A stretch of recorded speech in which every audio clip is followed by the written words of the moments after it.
I think it. Oh, we're on the next. Right now, we skip a couple of pages. I want to get back to it.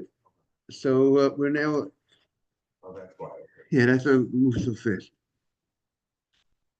So the Gemara is talking about, as you know, the davening of Mincha. The Mishnah stated that when the time for Mincha has come, you not only the time for Mincha, even Samach Mincha, a half hour before Mincha, the Mishnah stated you cannot begin to eat. And there was a discussion in the Gemara exactly what time. The Gemara explained there's two types. There's two mincha is broken into two parts. There's something called mincha gedola, the big mincha, and there's this mincha kind of the small mincha, which we said mincha gedola means like gedola, great. It's large. It's a large amount of time. Mincha katana means small. The opening time to begin mincha every day is a half hour after noon. If noon would be 12 o'clock, 12:30. Now, when they switch the clock, the Jewish chatzot is about 1 o'clock when the clock is switched. So therefore, that's why you notice that they start praying mincha at 1:30. They don't start. Today, you'll have many minchas at 12:30, 12:45. 1 o'clock. Maybe some offices will have standard mincha during this winter at 1 o'clock. Let's say they want to get mincha during lunch hour. But once the clock switches in April, whenever the clock switches, then midday becomes later. Midday becomes around 1 o'clock, depending on the day, sunrise to sunset, split it in half. But what time that will be. So you have mincha at, so midday would be later on, and then in a half hour after that. Good morning, Mark. Welcome back. Good morning. Thank you, Rabbi. A half hour after that would be the time to expect mincha. Mark, we're discussing the time for mincha. We're discussing. There's two times for mincha, meaning we pull mincha something called mincha gedola, Right. mincha katana, and we're explaining mincha gedola is the opening bell of the opportunity, the beginning time that you were technically allowed to pray mincha, which is 6.5 hours into the day. Yeah. Day has 12 hours, 6.5 hours, around 12:30, around today, and that's called mincha gedola. Mincha katana which is katana is short, is 9.5 hours into the day is mincha katana. It's later on in the day. It's not 12:30. If the day would begin at 6 a.m. and end at 6 p.m., if that would be the type of day of the year, so 9.5 hours mincha katana would be 3:30 in the afternoon. Right. So some start the clock. Some calculate the day from sunrise to that's net to sunrise. Shkia is sunset, from sunrise to sunset. Some calculate the day from dawn till evening, which dawn is before sunrise, about 72 minutes or so, whatever, before sunrise, and dark is later. So mincha katana is already later in the afternoon. You have a shorter window. You have a short window left because you're 9.5 hours. Morning, Ralph. For Morning, Rabbi. Morning to 12 hours. It's only 3.5 hour. Or not even 3.5. 2.5 hours left in the day. Correct. So that's that now compared to mincha gedola, which is 12:30, which in our calculation, which you have 5.5 hours left to mincha, right? So the opening bell of mincha gedola, so that's why it's called mincha gedola. You have a lot of time left. There's a whole day left, 5.5 hours left to pray mincha. In contrast to mincha katana, when you only have 2.5 hours left to pray. On a day like today, most probably mincha katana, 9.5 hours into the day, might be like 3 o'clock or something. I'm guessing maybe 3 o'clock or so in the afternoon, or whatever, 2:45, whatever it being. Today we have to figure out the calculator. Good morning, Asaf. Now, the Mishnah stated you cannot eat once mincha. Not only you can't eat close to the mincha. Close to which mincha? Close to the 6.5 hour day mincha, which would make it 6.5 hours. Close to it would be like a half hour before 12 o'clock. You already can't start a meal at 12 o'clock noon. Or does close to mincha mean close to the mincha katana, to the 9.5 hour in the day mincha, which close to mincha would be 9 hours into the day. Meaning, and if the day would begin at 6 a.m. to 6 p.m., so already 3 o'clock in the afternoon is when you can't start your meal. But you want to start between 12 and 3, no problem. So the Gemara has two opinions. And when is, good morning, Emmanuel. The Gemara has two opinions. When is this rabbinic fence that the rabbis are concerned that if you're going to go ahead and start eating, you might go ahead and get caught up in your eating, or you might forget about praying. What time of the day does this prohibition kick in? Is it 6 hours into the day, meaning half hour before mincha begins, you already have to refrain from eating or is it 9 hours into the day when you're already getting closer to the window? The window of mincha is closing. You only have 2.5 hours left in the day to pray mincha. Adam, am I clear? We welcome Adam is back from New Orleans. So, and Mark is back from whichever part of the world he was. California. Welcome back from California. So that is the question in the Gemara. And the Gemara had different approaches on this issue. The Gemara, at least the Gemara, the Gemara said, what the Gemara said was really, we're talking about Samach LaMincha. The Mishnah is talking about Mincha Gedola, 6 hours into the day, that you already can't have a meal. But what type of meal are we referring to when the Mishnah says 6 hours into the day, only 12 o'clock noon, you already have to refrain from a meal? So one opinion says it's a big meal, a festive meal, like a wedding or that type of meal.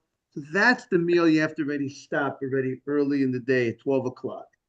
But if it's not a big meal, a regular meal, you're having a falafel, you're having a regular dinner, or even your regular dinner, that would be no problem at 12 o'clock at noon. But you would not be able to begin the regular meal, according to one opinion of the Gemara, at 3 o'clock in the afternoon. Can't have your falafel at 3 o'clock. Can't wash on your falafel. The other opinion in the Gemara says that even a regular meal, a falafel at 12 o'clock noon, you cannot wash or have a formal meal a half hour before mincha begins from 12 o'clock, because we're afraid even that meal might get thrown out and become into a big meal, and you get caught up and maybe you'll forget to pray mincha. Those are the two main opinions in the Gemara, which will come out. Can I have my falafel at 12 o'clock, at 1 o'clock today? Can I have my falafel? So we have two opinions in our Gemara about that. Now, the Sfardim we mentioned seem to be very strict. They go with the more stricter opinion in the Gemara. They actually would hold that you're not allowed to start a formal meal, have bread and have a full meal of bread once noon, chatzot, 6 hours a day has begun. The Ashkenazim are much more lenient, and they would allow from noon until 3 o'clock in the afternoon. They would not have any issue. And then after 3 o'clock in the afternoon, they are lenient if you go ahead and you go to a minyan every day. That's what the Ramah Ashkenaz rabbi says. If you go to a minyan, you could even have your falafel at 4 o'clock in the afternoon. because we're not concerned that you're going to miss out on praying. So therefore, now, I don't know I don't know. The question is, do the Sfaradim rely on that leniency that we have or not to allow, meaning if, and I presume there's what for the Sfaradim to rely on, if they want to rely on that fact, and I presume that's what they do rely on. If you go to a minyan every day, there is room to be lenient to say, I could even have my falafel, I could even have my meal 3 o'clock. going to a minyan, and that's going to ensure that I'm not going to forget to pray. But a person who does not go to minyan for mincha, so if you're Sfard, you would have to say, I'm going to pray first before I eat my lunch. If I'm having lunch at the afternoon, after 12 o'clock, I'm having bread and form. Not if you're having a snack, you're having a salad, that's not anything that would be an issue. But if you would have for sure something more permanent, for sure if you're having bread, decent amount of bread, not just a small amount, but a decent amount, anything more than the egg size of bread, you would have to say, I'm going to go ahead and I'm going to pray first, and then I will eat. And I've spoken to a couple of people in the community here, and they've said they've missed mincha a number of times in life. And part of it, I think, is because they're not following this law. They're not, remembering that if you don't pray, if you get busy doing certain other types of activities, you might come to forget to pray. So I think for people who are not going to minyan, I suggest very strongly, if they're not going to mincha, for whatever the situation is, they should daven on the early end. They should the first, as early as you can, to pray mincha. That morning, Murray, that would be the best thing. But that will ensure, hopefully, that you will not miss mincha. One of my colleagues, when he was many years ago, he would set his alarm every day, a mincha alarm, for that mincha alarm. And my joke to him was, what do you think you have an alarm for on your phone? That's the whole purpose of your alarm on your phone, to make sure to serve as a reminder that you should go ahead and pray mincha and not miss it. Now, we're focusing on mincha, but the Mishnah doesn't only focus on mincha. The Mishnah talks about other types of activities. We're talking about eating, sorry. It talks about going to a barber, or going to a court case, or the judge is opening up, involved in a court case, or certain types of activities that there's a concern that you might come to get caught up in and maybe forget to pray. So that's a little bit. That's a little bit of the backdrop of our Gemara, but yet the Mishnah stated that whenever this time that our Mishnah is telling you should not start a meal, you should not start your haircut, you should not go to your haircut.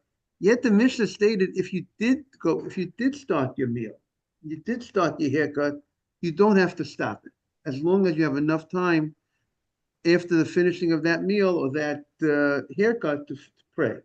So on the one hand, the rabbis were strict with you and created that fence and said, you know what? Don't start your meal at whatever that time the Mishnah was talking about. Don't start your meal. But yet they said if you did start your meal, you don't have to stop your meal. You could continue your meal, which is an interesting phenomenon because they didn't want you to start, but yet they were easy on you if you went ahead and you already started your meal. They said, don't start the haircut, but let's say you forgot, you started the haircut, you forgot, you started the meal, or whatever reason was, they said you could continue the meal, but just make sure when you'll finish the meal with enough time. Make sure you finish the meal with enough time to pray. This is based on that you don't have a set time to pray mincha. Say that again? This is based on not having a set time. Right. We're explaining it according to that leniency. When you don't have a set time to pray mincha, meaning you don't have a set minyan to pray mincha. If you don't have a set minyan to pray mincha, so that's what we're referring to. Now, the Gemara we started, if you look on Abaye is a 9b3. Abaye.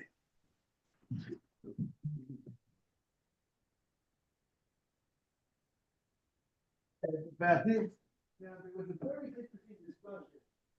There was a very interesting discussion about Tfilat Arvit, the prayer of Ma'ariv. We know that Ma'ariv has within it the Kriya Shema, has the Shema, but the concept of praying, let's say the Amidah, there's a special Shemona Esrei, special Amidah that was instituted that we say at Shachrit, at Mincha, at Arvit. You know, the Torah, according to the Rambam, Maimonides, there's a biblical obligation to pray every day. But that biblical obligation does not mean to pray 19 brachot of Amidah. A short prayer. Praise of Hashem, a request, and a thank you. That seems to be the menu, and that's it. And we spoke about the importance of having the women at least doing a short prayer every day. But the rabbis instituted this 19 brachot, and they instituted for reasons. And you know, we have to recognize that there's certain themes and there's certain ideas in the Amidah that we talk about looking forward to the redemption. You know, Go'el Yisrael. We talk about forgiveness, asking God for forgiveness. These are very important concepts that we should repent, shuva. So parnasah, we recognize that God gives us our living. So there's so many important things that the rabbis, you know, why these 19? Because these 19 obviously have a very big significance that they felt these are 19. But there is a question in the Gemara: does the prayer of Arvit have the same level of responsibility as the prayer of Shachrit and Mincha? Or is it less? Less meaning it's a mitzvah, but if you have some other mitzvah that's going on, you could, you know, they could put that to the side because of this mitzvah, some other mitzvah, or something like some sort of, you know, if there's some good reason to, you know, some other thing that's very important, maybe could proceed, could go instead of that. That was the discussion of the Gemara. And the Gemara concludes that Arvit Rishut, that really now why should Ma'ariv be different than Shachrit or Mincha? Yes, because of the temple, exactly. Because in the temple, because when they instituted the Amidah corresponding to the offerings of the temple, you know, the offering of the morning is the prayer in the morning corresponds to the offering in the morning. The offering in the afternoon, the prayer in the afternoon corresponds to the offering of the afternoon. But the nighttime, they didn't bring a new offering at night. It was just the parts of the animal that was not yet fully consumed would be burning on the altar at night. So therefore, and even if that would not, the atonement was accomplished already. It's going to be accomplished without that burning at night. And so therefore, there's a question of how strong did they make this responsibility of prayer at night? With it, right. So very good point. There is a Gemara in Brachot that says Yaakov instituted, but there's also another Gemara that talks about the Anshe Knesset HaGdolah, that the men of the Great Assembly during the time of that, let's say, end of the first Beis HaMikdash, that time period, that they instituted the prayer. So I thought it all corresponded. So there's two opinions of the Gemara. One opinion of the Gemara is Yaakov instituted Arvit. The other opinion of the Gemara is that now remember, Yaakov instituting Arvit, Adam, would not be connected necessarily to an offering because there's no Beit HaMikdash. It's pre-Beit HaMikdash. Right. So the Gemara brings Shachrit. It's not corresponding to the offering. Right. That's what the Gemara says. it seems that might be the more, we go with that point of the offering, like Mark is saying. So that was a later uh, instituting that by the men of the Great Assembly. And therefore, the Anshek, so, I mean, maybe, could be Yaakov might have instituted Arvit, but maybe not as an obligation for everybody. He might have created, he could create that concept that you have to pray at night, but not necessarily maybe it was for an obligation for everybody. And maybe that could be why you needed the men of the Great Assembly to make it into a formal obligation corresponding to the offering.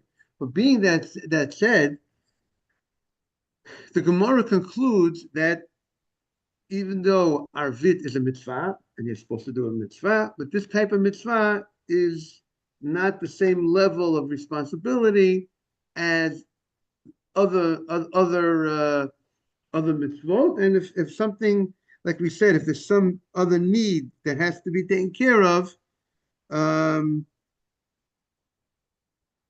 you could go ahead and do that other need or that other mitzvah. And this, you could put this on as second to the other thing.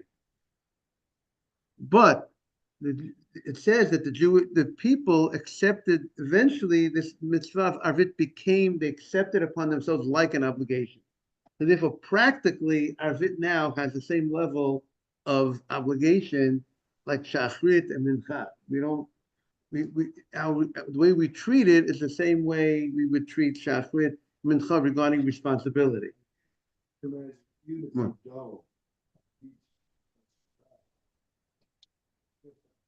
You're saying maybe that's more of accepting the Shabbat. Accepting the Shabbat might not be the prayer of the Amidah. It might be some sort of, like we say, the Shabbat.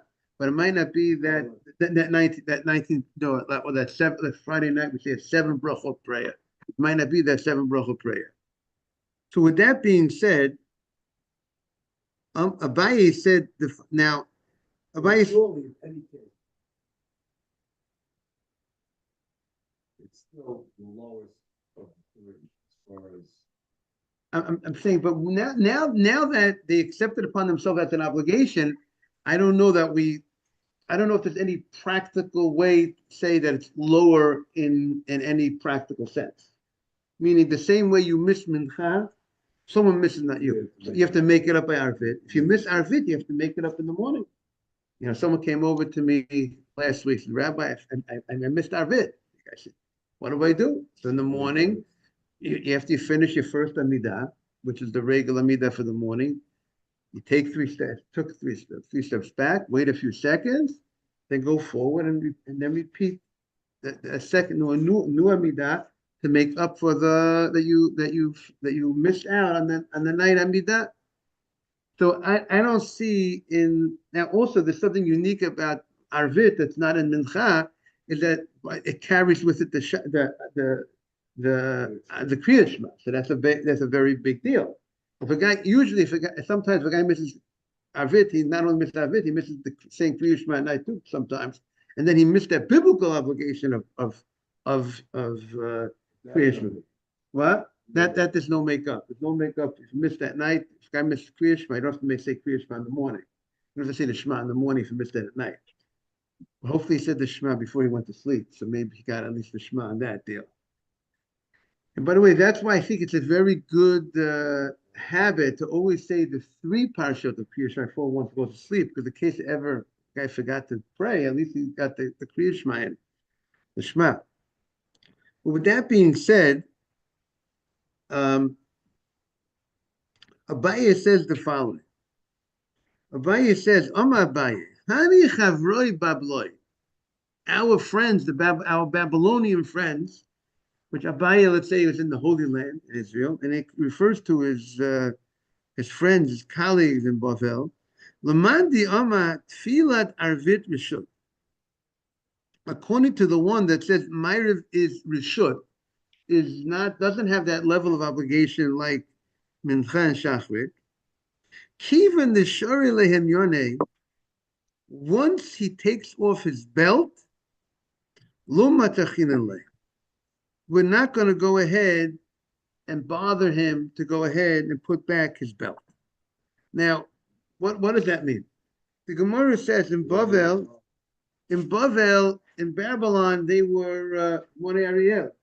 The Gemara says in Babylon, they used to wear a tight belt, and when they would go eat, they would loosen the belt.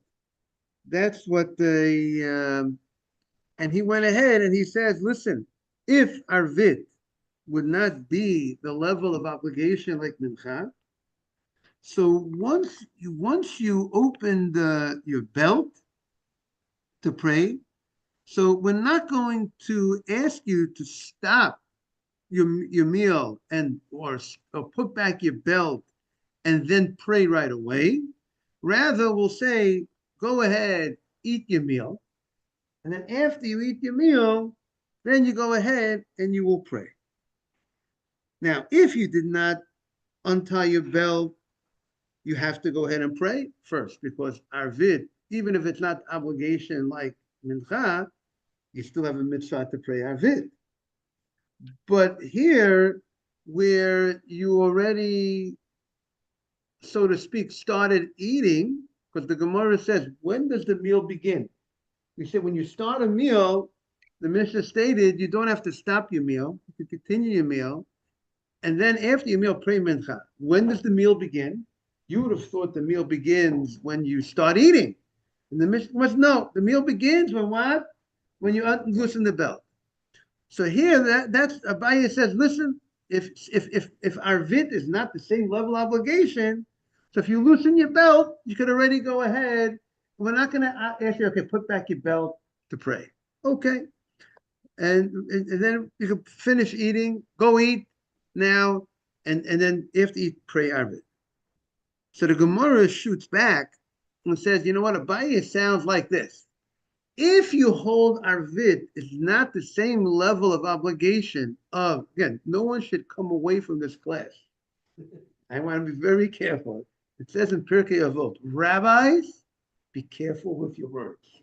So as a rabbi, I got to mark right. So you have to be very good. You know, I heard today that there's an opinion in the Gemara that says Arvid is not the same level obligation as Mincha. And it's a mitzvah, but, you know, if something else came up today, very important matter, it doesn't have that same level. Don't walk away from the class that way. The conclusion of the halacha is we treat Arvid practically, they accept it upon themselves like an obligation, and you have to deal with it as if it's like an obligation. You know, like it says. It is a little. What? I mean, you treat it like as if, right? It's as if, but I'm not. But practically, you know. No one's saying not to pray. You don't have to pray. But I've heard also that, like, if you have to be, like, even Shabbat, to be the mincha for Shabbat, and if you can't be from people's home, like in my father's generation, whatever, you have to be okay. You have to be at a lesser. Okay, maybe because practically for people, or maybe they would be they felt it's better to at least get them for the mincha, not, you know, if you ask too much from people, you know, you don't get anything on the deal. You have to work with what you could get. So the Gemara says there is an implication from there's an inference from the statement. We have a lawyer in the house here, right? The fact that you say, if according to the opinion that says Arvid is not the same level obligation, so once he opened up his belt, he could continue, he could eat, and then he'll pray after he finishes his eating. Umandi amachova. But according to the opinion that says that Arvid is an obligation, so then what will be, we will tell him, put the belt back on.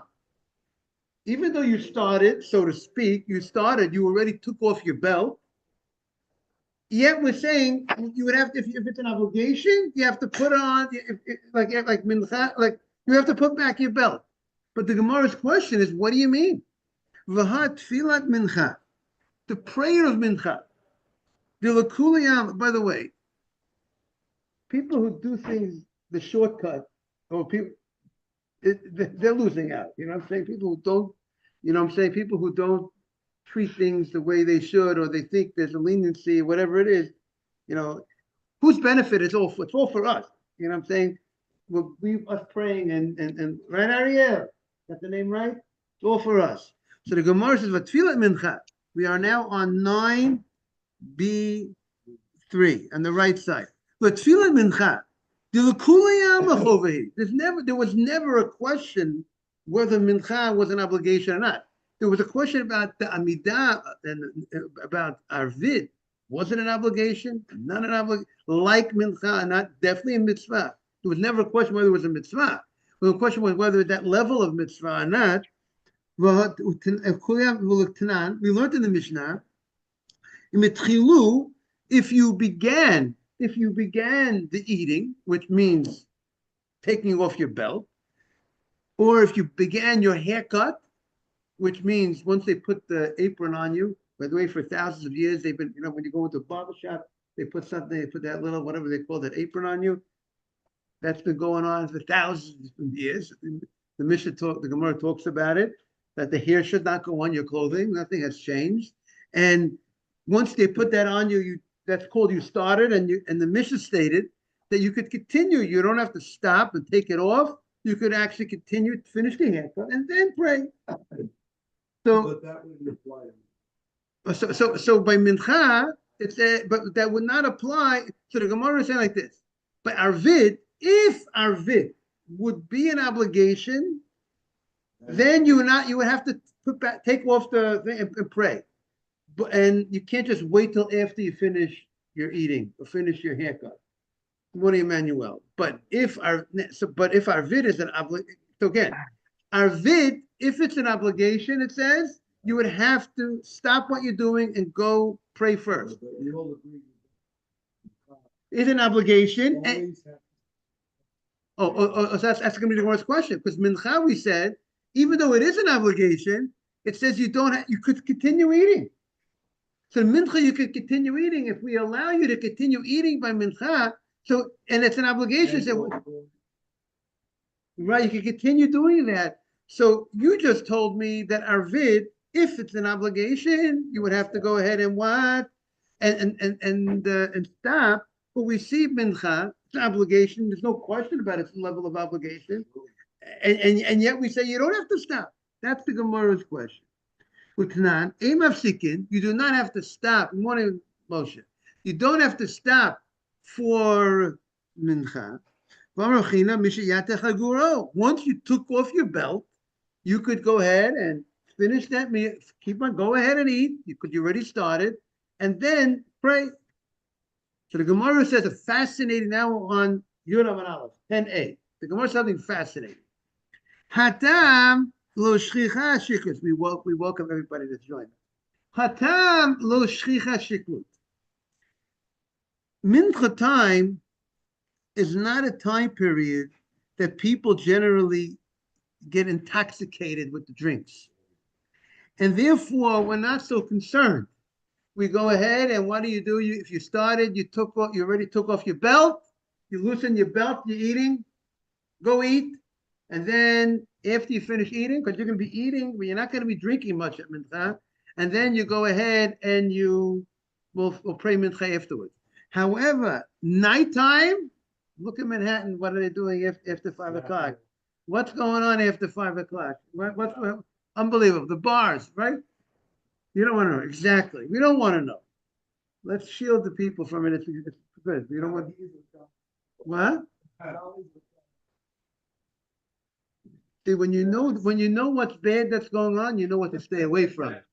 He's testing the rabbi, what the rabbi's going to say, how the rabbi's going to respond. No, he's not. He wants this is a test. He's testing me. What I'm going to respond. Because he knows what's going on. He knows to stay away from it. That's the point. People don't know what's bad. If you don't know the enemy, people don't even realize that there's something bad going on. That's the problem. They think it's normal. Okay, but sometimes, okay. So therefore, they think back then, yeah, they were drinking, yeah, but they're, yeah, right, and right, but in France, I presume, like, wine is a normal, certain places, wine is a normal drink. So maybe it might not necessarily mean that it was necessarily like, they were doing it like, in a terrible, addictive manner. But it's a normal way.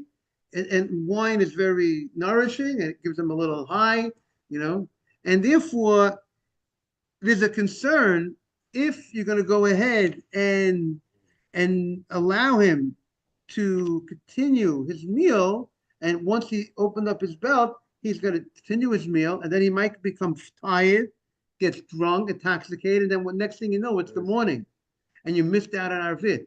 So therefore, if it would be that level of obligation, when it's nighttime, you would have to tell him to put back your belt and go ahead and pray. More than mincha. According to, right, but if Arvit will be obligated, then you would have to put back your belt. If Arvit is not obligated, you can continue and then pray afterward. If it's not the level of obligation. What? Right, and you should be careful, and we would hope that you'll be careful about not to get intoxicated. And what's the latest you can pray Arvit? Arvit, you have the whole night to pray. Technically, if you didn't, but you have to make up to 12 o'clock. No, even up to the morning. Today dawn till dawn. Dawn is around up to dawn. The dawn is 6 o'clock something. Yeah. There's a large window, but you're not supposed to you're not supposed to delay your mitzvah. You're not supposed to say I have the whole night to pray. You're supposed to pray. There's a concept called zrizim makdim mitzvot. You have a mitzvah to do it early. Do it for it. And also, it could be something unusual that happens. Maybe you have to go to the hospital or something. Right. So if someone fell asleep and you woke up at 2 o'clock in the morning, you should have an arvit. But there are laws that I can't start my formal meal at night. It's nighttime. It says in Shulchan Aruch in the Torah, you come home at night. What do? You pray before you get involved in everything. Meaning, it's a mistake that people go ahead and they say, arvit has a long window. The Gemara's going to talk about that soon, and therefore I have time to pray. Time to pray means I have time to miss out. If you think you have time to pray and you have the opportunity to pray, you're not supposed to delay, because and that's what the Gemara is going to say soon. We're afraid that since you have such a whole window of time, you're going to become lax and not do it. So therefore, you got to grab the mitzvah sooner than later. I want to wish yes, Emmanuel. So right, even if you sober up, but if you have the opportunity, first of all, if you're able to pray first, and it's already the time for prayer, why should you? Number one, you can't start having a meal. You can't. It's still daytime, and it continues. Right. So therefore, when you finish the meal, you come back home, then you pray right away. Then you pray. You shouldn't be under the influence of that stuff when you pray. I don't want anyone who opens their belts to eat. All right. That's maybe old times. Okay. Thank you all, everybody, for being here. Have a great day, everybody. Bye-bye. Ralph, take care. Shabbat shalom. You too, also. Great Shabbat.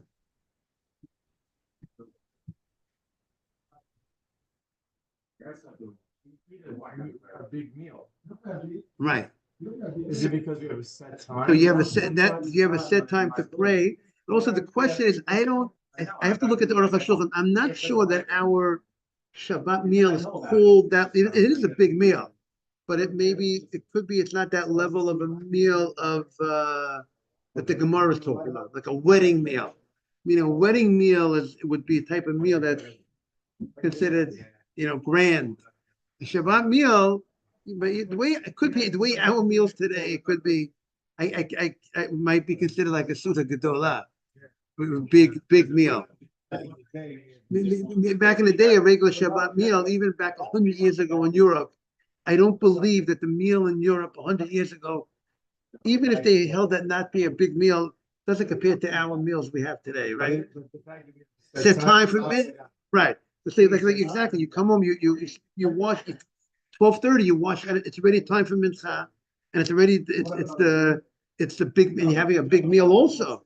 Like you said, you have to rely on the fact that later on in the day you're going to minyan. That's what it would seem like.